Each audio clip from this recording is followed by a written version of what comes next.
একটা বিষয় ক্রমশ সীমা ছাড়াচ্ছে, সেটা হচ্ছে কেন্দ্রীয় সরকার, ভারতীয় জনতা পার্টি, তারা যত বেশি বুঝতে পারছে যে তাদের পরাজয় একদম নিশ্চিত, তত বেশি নোক দাঁত বার করে সম্পূর্ণ অনৈতিকভাবে ব্যাকডোর পলিটিক্স, কখনো সিবিআই, কখনো ইডি, কখনো এনআইএ, কখনো নির্বাচন কমিশন, কেন্দ্রীয় বাহিনী পাঠিয়ে লাগাতার অত্যাচার চালাচ্ছে। এবং সেটা আমরা কেন্দ্রীয় বাহিনীর জওয়ানদের বিরুদ্ধে আমরা কেউ নই, কিন্তু তাদের যে ব্যবহার করা হচ্ছে তারা সব সীমা অতিক্রম করে যাচ্ছে, চরম পক্ষপাত দুষ্ট কাজ করছে, বিজেপির লেঠেল বাহিনীর কাজ করছে, দিল্লির জমিদারদের লেঠেল বাহিনীর কাজ করছে। আমরা 3টে ভিডিও আপনাদের দেখাবো, দেখে আমি বিষয়টায় ফিরছি। এরকম মারধর, এরকম ডান্ডালি, এরকম মারধরটা কিসের জন্য? গ্রামের ভিতরে ঢুকে মারধর করে রে? তুমি কোথা থেকে এলে? তুমি কোথা থেকে এলে? আমি এটা কলকাতা থেকে আসছি। কিসের জন্য মারলো তোমাকে পুলিশ? পুলিশ জানি না, এতটাই মারতো। তোমার বাড়ি এখানে? তোমার বাড়িটা কোথায়? এখানে সামনে বাড়ি? আমার ভাই তো। তোমার ভাই? হ্যাঁ। কোন মারলো? যাবো না রে মারার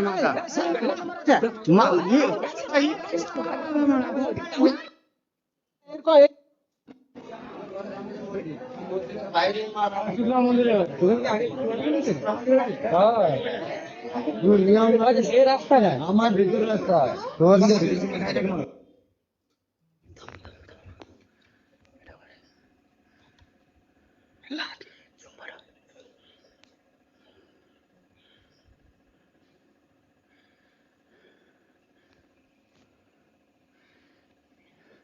এখন রাত 12:14 আমাদের এলাকার ভিতরে পুলিশ বাহিনী, কেন্দ্রীয় বাহিনী ঢুকেছে।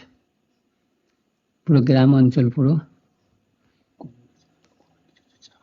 এখানে কোনো কিছু ঝুটঝামেল নেই, কিছু নেই। রাত 12:15 এখন কিন্তু কেন্দ্র বাহিনী টহল দিচ্ছে পুরো আমাদের, মানে পুরো গ্রাম অঞ্চল। এটা পুরো ভিতরে কোনো গন্ডগোল বা কিছু ঝুটঝামেলা কিছু নেই।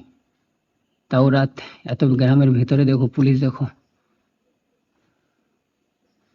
পুরো কেন্দ্র বাহিনী, এর সঙ্গে একজন কেউ গ্রামের কেউ আছে মনে হচ্ছে,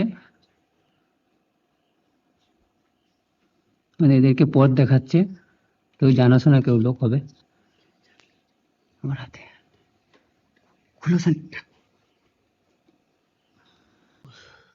এই কেন্দ্রীয় বাহিনী সব সীমা অতিক্রম করে দমন পীড়ন, অত্যাচার, ভয় দেখানো, সন্ত্রাসের আর একটা চেহারা হয়ে উঠেছে।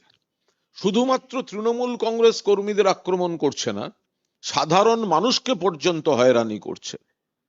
এবং কেউ কেউ কোনো কোনো জায়গায় তো অভিযোগ আসছে, যাতায়াতের পথে কেন্দ্রীয় বাহিনীর কোনো কোনো জওয়ান বলে যাচ্ছেন ভোটটা কিন্তু বিজেপিকে দেবেন। এসব করে হবে না। তৃণমূল কংগ্রেস রেকর্ড সংখ্যক আসন পেয়ে জিততে চলেছে এবং মাননীয় মুখ্যমন্ত্রী মমতা বন্দ্যোপাধ্যায় চতুর্থবারের মতো রাজ্য পরিচালনার দায়িত্বে ফিরছেন। কিন্তু আমাদের প্রশ্ন, আর কত নিচে নামবে বিজেপি? সিবিআই, ইডি, এনআইএ আমাদের ক্যান্ডিডেটদের টার্গেট করে করে। ঠিক এই সময় তোমাদের পশ্চিমবঙ্গে ভোট চলছে, প্র্যাকটিক্যালি বয়স্কদের ভোট শুরু হয়ে গেছে।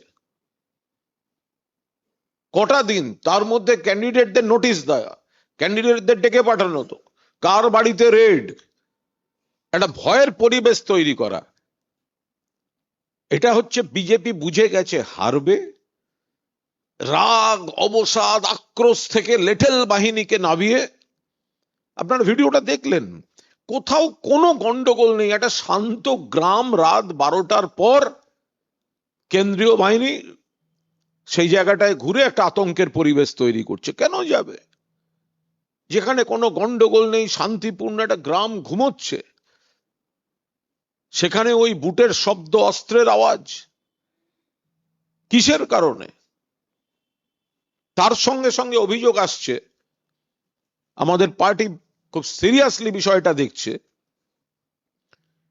এই বিজেপি, সিপিএম আর কংগ্রেস, এবং কোথাও কোথাও তিনটো করে প্রার্থী নিজেরা কোঅর্ডিনেশন রেখে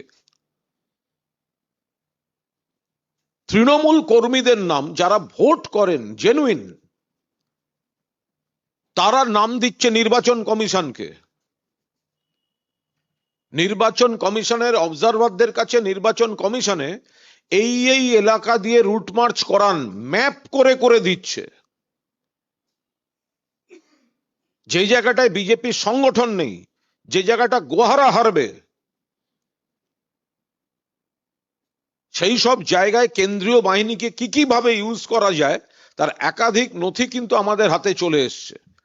আমরা যথাসময়ে সেগুলো সমস্ত আপনাদের সামনে আনবো, এবং সেগুলো যাতে বাকিরা আপনাদের মাধ্যমে দেখতে পান আমরা তার ব্যবস্থা করব। কিন্তু মানে এইভাবে একেবারে দিয়ে ম্যাপ করে করে জমা দিচ্ছে, এবং ভোটের আগে আমাদের যারা জেনুইন এজেন্ট, যারা বুথ সংগঠক, যারা দক্ষ এজেন্ট, যারা বাইরের ভুয়ো ভোটার ভোট দিতে এলে ধরে ফেলবে, পাড়ার মানুষকে চেনে, তাদেরকে এই বিরোধীরা তাদের লিস্টে নাম দিয়ে অ্যারেস্ট করাবার চেষ্টা করছে। এসব করে হবে না, তৃণমূলকে এসব করে হারানো যাবে না, বাংলার মানুষকে এসব করে ভয় দেখিয়ে বাংলা জয় এই ব্যাকডোর পলিটিক্স দিয়ে হয় না।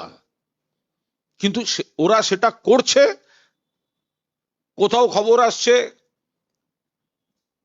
রাতে টাকা বিলি করছে, কোথাও খবর আসছে মাংস বিলি করছে। 5 বছর যাদের দেখা যায়নি, যারা বাংলার টাকা বন্ধ করে রেখেছে, যারা বাঙালি মনীষীদের অপমানের পর অপমান করে যাচ্ছে। গতকালও যোগী আদিত্যনাথ বলেছেন, স্বামী বিবেকানন্দ বলেছেন নাকি তোমরা আমাকে রক্ত দাও আমি তোমাদের স্বাধীনতা দেব। নেতাজির নামটা ভুলে গেছেন, স্বামী বিবেকানন্দ বলে ফেলেছেন। আর অন্যদিকে এই সন্ত্রাস ভয়ের মহল তৈরি করছে। ভোটার লিস্ট থেকে জেনুইন ভোটার বাদ দিতে গেছে, মুখ্যমন্ত্রী প্রতিবাদ করেছেন, অভিষেক প্রতিবাদ করেছেন। যখন দেখতে পাচ্ছে মুখ্যমন্ত্রী যেভাবে সুপ্রিম কোর্ট করেছেন, এবং সুপ্রিম কোর্ট শেষ দিন পর্যন্ত নাম তোলার ব্যবস্থা করেছেন, অনেক মানুষের নাম ইতিমধ্যে ঢুকেছে, এবার কেন্দ্রীয় বাহিনীর অপব্যবহার শুরু হয়েছে। তার পরের ধাপ যেটা আমরা আশঙ্কা করছি বা খবর আসছে, আমাদের জেনুইন বুথ কর্মী, এজেন্ট, সংগঠক, তাদের নাম দিয়ে ইলেকশন কমিশনের থ্রু পুলিশকে ইনস্ট্রাকশন পাঠানো হবে, বিশেষ করে একদম ভোটের আগের দিন 48 ঘন্টা আগে থেকে, যে এদেরকে সরিয়ে দাও, এদেরকে ডাকো, এদেরকে থ্রেট করো, এদেরকে এলাকা থেকে সরিয়ে দাও, দরকার হলে আটকে রাখো, ডিটেইন করো। নির্বাচন কমিশন তো দালাল, এজেন্ট, দলদাস, কিন্তু কেন্দ্রীয় বাহিনীকেও এখন বিজেপির জমিদাররা লেঠেল বাহিনীর মতো ব্যবহার করছেন। এর যোগ্য জবাব কিন্তু যাবে। মানুষ গণতান্ত্রিক পদ্ধতিতে জবাব দেবেন। আর যে এলাকায়